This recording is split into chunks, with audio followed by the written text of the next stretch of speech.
Hello, I'm Magnus, as was said. I'm a PhD student at Edinburgh Napier, and I'm here to talk about a research project we've just finished wrapping up on optimization of direct drive wind turbines, particularly in respect to manufacturing techniques and sustainability aspects. So I'll begin a bit about why we're interested in direct drive machines for offshore wind, and a bit about our aims for the project. I'll then talk you through our generator design process and subsequent analyses on operating temperatures and modal performance for our proposed design.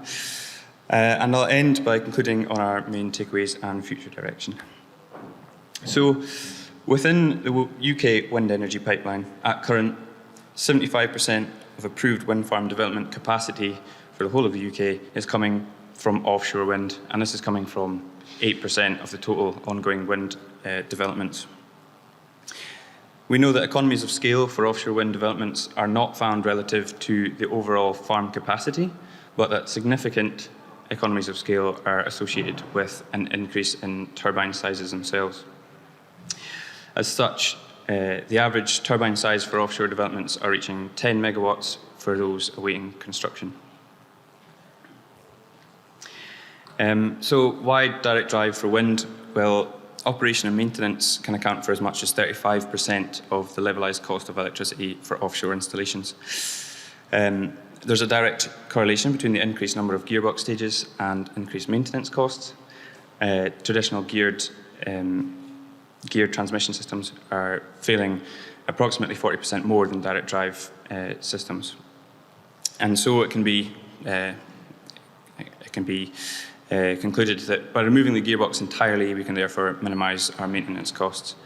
There are considerable drawbacks to the use of direct drive generators in wind turbines, being that low-speed operations require much higher torques, and therefore we require much higher stiffness in the structure itself.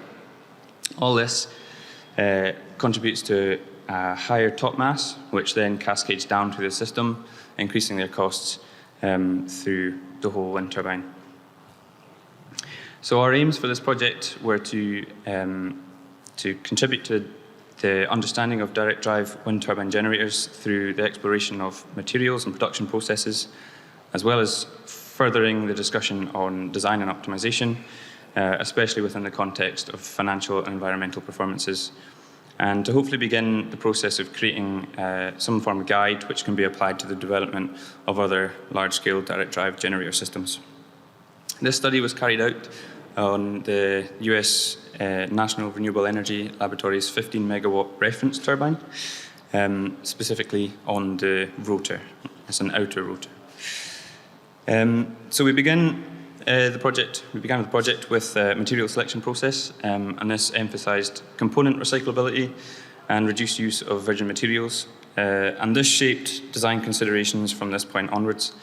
Using the ANSYS Granta materials database, we were able to place sequential filters according to mechanical, physical and thermal properties, as well as manufacturing suitability, price per kilogram, and importantly, environmental performance metrics. Through a number of iterations, our final material was a castable carbon steel. A static analysis was then carried out on the original N-rail geometry. Two sets of loading conditions were modelled within the ANSYS workbench. Firstly, mode 0 applied uniformly distributed mass, accounting for back iron and permanent magnets, to the inside of the rotor cylinder. Electromagnetic loads were also applied uniformly and tangentially to the inside cylinder surface.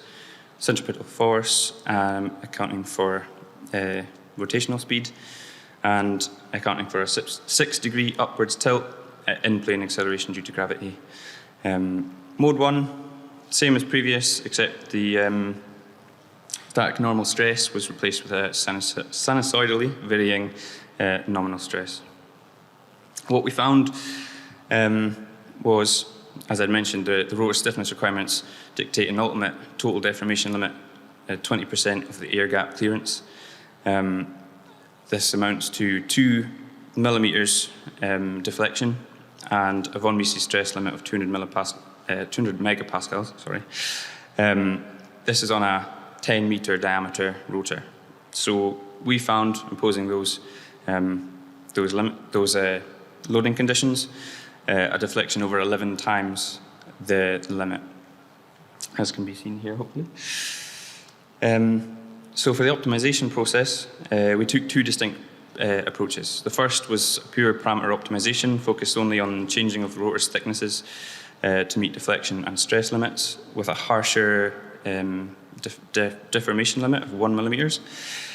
And the second approach followed the parameter optimization, as well as the addition of extra geometry areas and removal of geometry areas.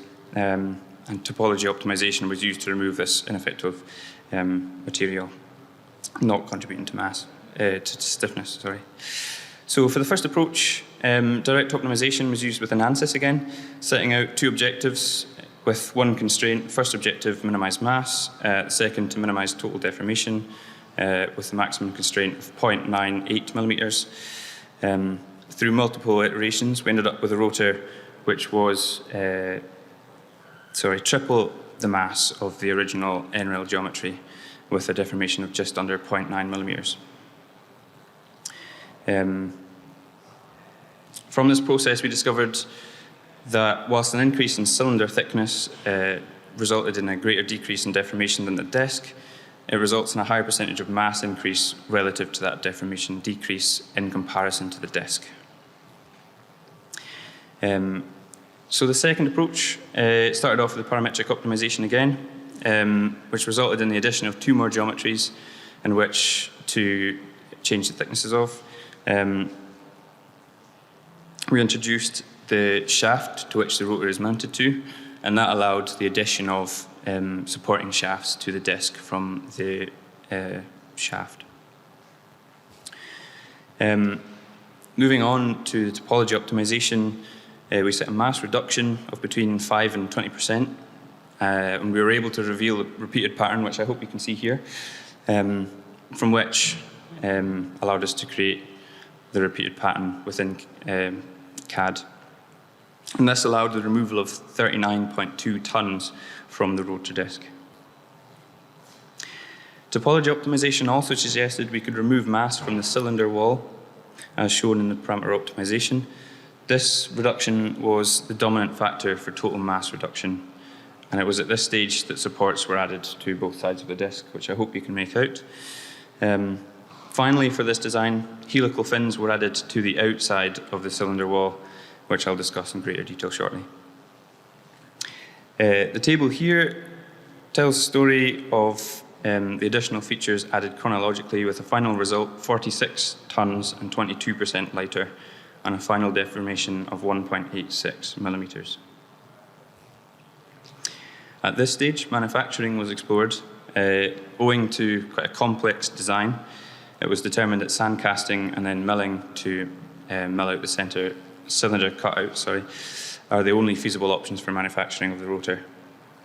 High-capacity additive manufacturing shows promise for reducing the initial material usage, but at current, just due to size, this option is not quite feasible. An eco-audit was then carried out in the two designs, finding that although the shaft integrated design requires drastically more energy and water in production than the original NREL geometry, as well as a higher CO2 output, the integrated shaft design outperforms the standard optimized design by quite a considerable margin, requiring 59% less energy and CO2 and 62.5% less water than the standard parametrically optimized design. Lastly, for this part of the study, a costing and financial impact analysis found that the integrated shaft model has a lower overall cost than the standard parametrically optimized design, as you'd expect, with final unit costs of £275,000 and £437,000 per unit for the shaft integrated and the standard optimized models, respectively.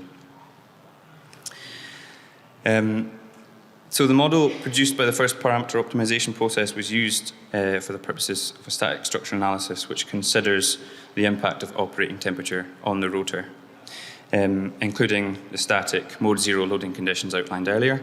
This also presumed a universal operating temperature of 55.69 degrees Celsius, applied to the rotor body in an environmental temperature of 20 degrees Celsius. This was provided by our partners at the Offshore Renewable Energy Catapult.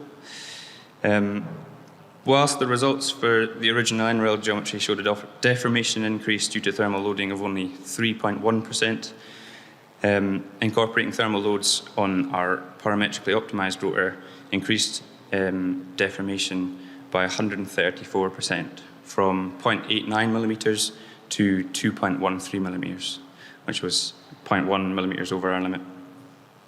I'd like to point out here that the pattern on the optimized rotor for deformation is almost entirely thermal expansion. And if we compare that to the same model, not accounting for operating temperature, we've quite a difference. So our next step was to consider, when we consider the importance of heat stress within the design and operation, was to find some way to mitigate this extra heat.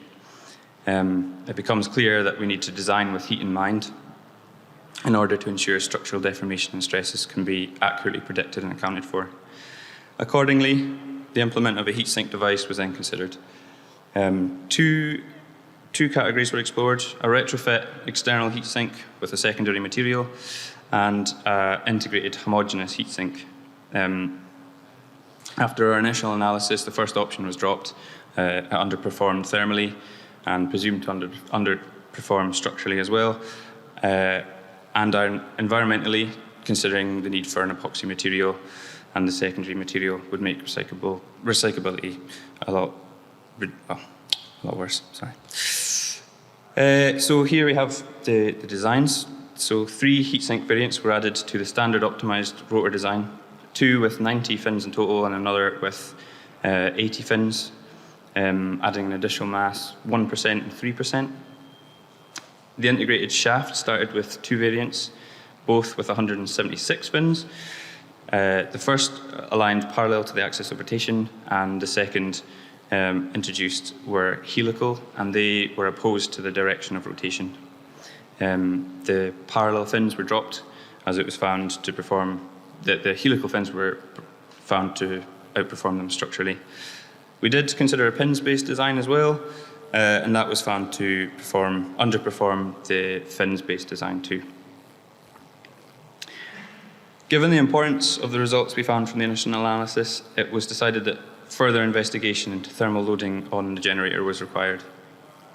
Through a computational fluid dynamics simulation, a more detailed truer to form simulation could be generated. And as far as we're aware, this is the first CFD analysis of structural analysis of a direct drive wind turbine generator. To facilitate this, a dummy stator was implemented at the correct air gap distance, which you probably can't make out here, but the orange is the copper stator, and there is an air gap there. So radiant heat was generated from the outside surface of the stator, and this was run at ambient temperatures of 20 degrees Celsius as previous, and accounted for airflow from a cooling fan. You can see here a temperature map from the standard optimized design, and here from the topology optimized design. So we found that the average rotor temperatures for the standard rotor design models were much higher than the expected 55 degrees operating temperature. At 71 degrees Celsius for the standard optimized rotor with no heatsink, the implementation of heat sinks did reduce the average rotor temperatures by 2.3 to 4.6 degrees Celsius, and the maximum rotor temperature was dropped between 29 and 35 degrees Celsius. The integrated shaft design, however, produced average rotor temperatures of 43.2 degrees Celsius, so quite a lot lower, with a maximum rotor temperature of 102 degrees Celsius. This we determined to be for several reasons: a lower thermal bulk mass due to reduced weight versus the standard optimized design, and larger surface area to volume ratio. And the integrated disc holes in the back of the disc contributing to increased internal airflow. Using SOLIDWORKS simulation for static structural analyses, 3 simulations were carried out from each model, 2 replicating the earlier studies carried out in ANSYS with 20 degrees Celsius and the 55 degrees Celsius blanket body operating temperature. And the third included the results from the CFD simulation in SolidWorks. Simulation was set up with the exact same structural loading parameters as in the ANSYS simulations, and the results of the standard rotor baseline design correlated strongly with the results we had in ANSYS, within 0.3 and 0.2% of each other.